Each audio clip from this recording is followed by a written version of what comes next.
I am really proud of this budget. It is bipartisan, it is balanced, it shows Arizonans that we can work together.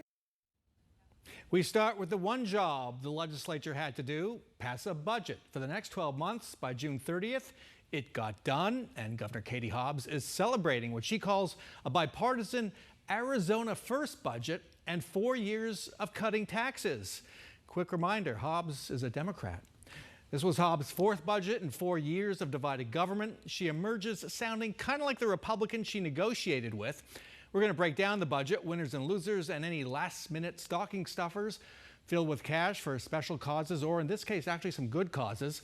Nicole Ludden of the Arizona Agenda covered the making of the budget sausage. Welcome back to Square Off. Yeah, thanks for having me. So the governor is happy to attach her name to the massive tax cut that conforms to President Trump's H.R. 1 tax cuts. We apparently are the first state in the country to do that. Republicans cheering that. And so let's get into the budget winners. Who is standing up and cheering aside from every member of the Republican caucus? Yeah, I do think that Republicans by far have the biggest bragging rights. I mean, they got a Democratic governor to adopt almost all of Trump's tax cuts into the state tax code. That's a huge deal for them as a caucus in general.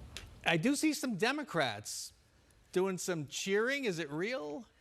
Yes, I think it is real to an extent because there's this middle class tax cut packages that Katie Hobbs proposed at the beginning of the year, and some of those provisions are in the tax package for this year for the state. However, it all equals to the same amount of full federal conformity. And the middle class tax cuts were actually borrowed from the Trump tax cuts. Correct. Right? Mm-hmm. No taxes on tips or overtime, that's going to expire. Right. In a couple years, so we'll keep an eye on that. Okay, though. There's no such thing as a free lunch. $1.4 billion in tax cuts over the next, I think, 4 years. Yep. What's getting cut to pay for that? Where's the money not going anymore? Yeah, I think budget negotiators were super strategic with how they decided to implement the cuts to pay for all that lost revenue. There's about 2.5% cuts across most state agencies, but some of the most public-facing ones, like Access, DES, are spared from that. So more of the agencies that you would see the most immediate effect from don't get hit with that. There's a lot of one-time funding increases that were approved last year when the state had more money under Hobbs that don't carry into this year. So that's a big part of it, the maneuvering. Well, let's talk about the job cuts a little more. Looking at the spreadsheet, there are job cuts all over the place. 1,000 full-time jobs at state agencies.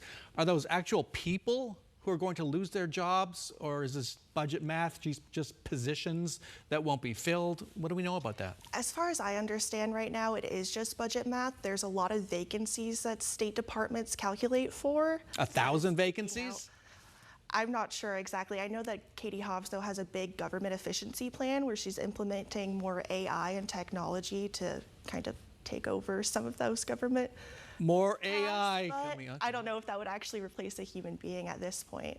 And yet you see the universities took a fairly big hit, relatively speaking, about $16 million. Right. And they're also going after the Board of Regents. Right. What could the impact of that be?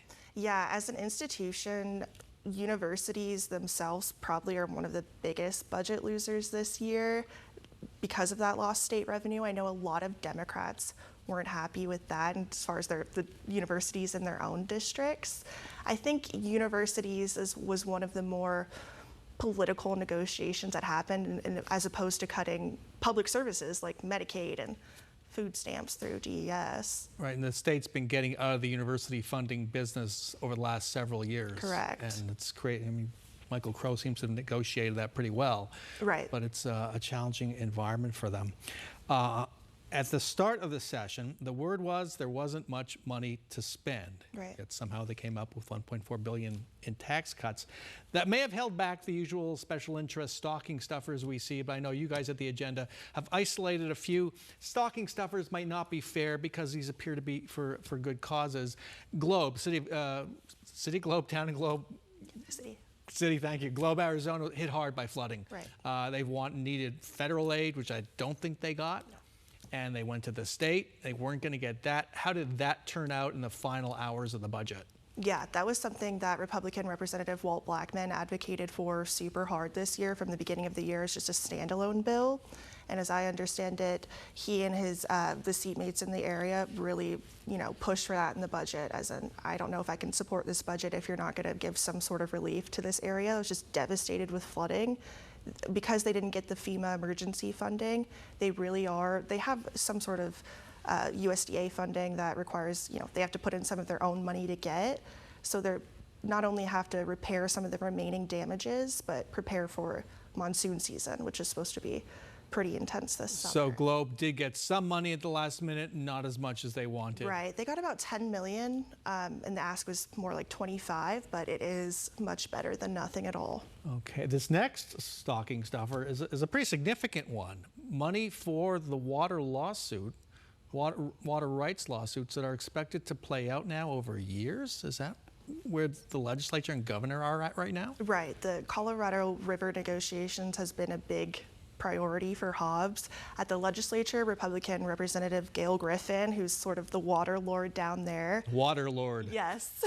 Yes. She has pushed for this funding to create a special litigation fund for the Colorado River to help the state prep up and defend itself when and if those legal fights do come.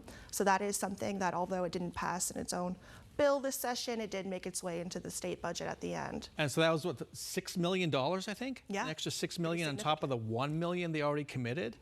What was interesting to me is John Kavanaugh was talking about we're going to have to live in an era as these water lawsuits play out, and no suit has been filed yet, of just going every 2 years to every 2 years, rather than having an agreement on how much water states can pull out of the very depleted Colorado River. Is that? Yeah, I think that's basically how we've seen it go this far, right? We have these deadlines for an agreement, and that one passes, and the next one passes. So I think dedicating more resources to that now is a strategic move. Yeah, we'll have to live with that. Last stocking stuffer, I think that didn't happen. School Superintendent Tom Horn had his lobbyist plead for an extra $4 million to run the Empowerment Scholarship Program. Did he get it? He did not. As far as I'm aware, I didn't see any amendments for extra ESA employee oversight. It was super tight budget this year, and not any room to maneuver and shove in last-minute things in there. And so I do not believe that funding was one of the last-minute changes. All right, better luck next time. Yes, better luck. Nicole Ludden, thank you so much for joining us. Thank you for having me.